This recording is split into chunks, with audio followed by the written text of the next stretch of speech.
I'm Mike Sullivan, and today we're going to talk about the release. Is this something that just happens naturally, or is it something that I should think about in my swing? Or even that, what is the release? We're going to talk about it.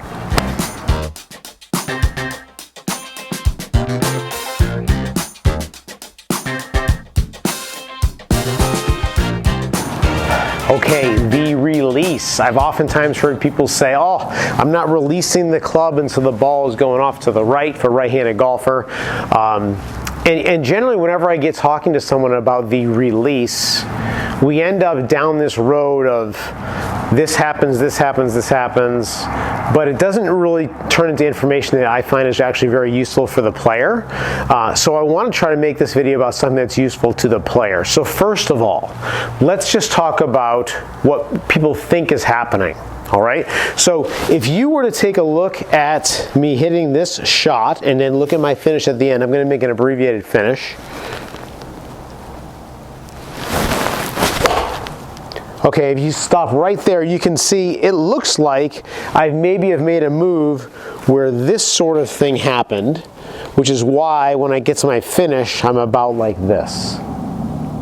Okay, so this looks like something is happening, like the club is releasing. The club face is going left all of a sudden, right? And you think that because you look at this finish position here.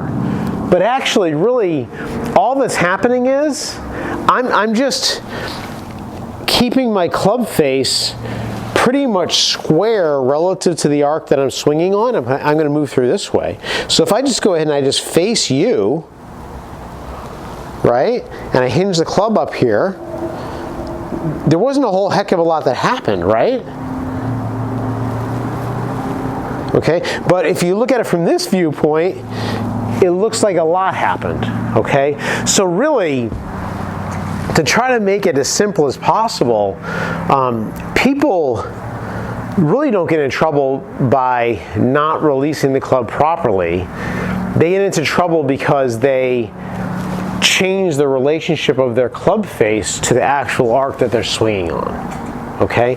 So when someone says they aren't releasing it, then we tend to get someone who has a different type of a concept where they may be trying to keep their club square to the target line rather than square to the arc that they swing the club on. And if I swing the club and keep the club face square to the arc, then what's going to happen is you're going to see that club face start to point more to the left after the club has gone past the ball. Just like on the way back, the club face is pointing to the right, because all that's happening is the club is staying square relative to the arc. So the whole idea about trying to feel some sort of a release, in a way it's a little bit of a misnomer, and people get into trouble because they fail to, when I say release the club, they fail to keep their club square to the arc because they're thinking so much about where that target is usually. This is something that also happens in putting to people. Okay, so really all we're trying to do is get that club square to the target at impact, right? But if it's going to be square at impact, it's going to be a little bit left after impact. So that's just the way I'd like to have you think about it.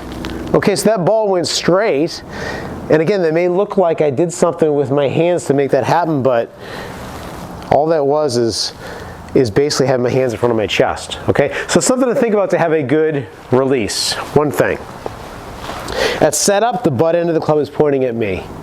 The butt end keeps pointing at me until I have a pivot here. Well, on the way down, once I start pivoting through, and I say pivot, I mean the way that my wrists are working with the butt end of the club pointing at my body.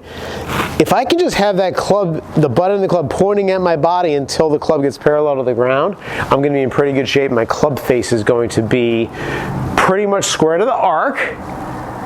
And since the arc, after you hit the ball, goes left, the club face is going to start to look like it's going left. My real intention here is to make this super simple, and it seems like the more I try to make it simple, the more complicated it sounds. But to help you really release the club well, you can do this drill called the hockey drill.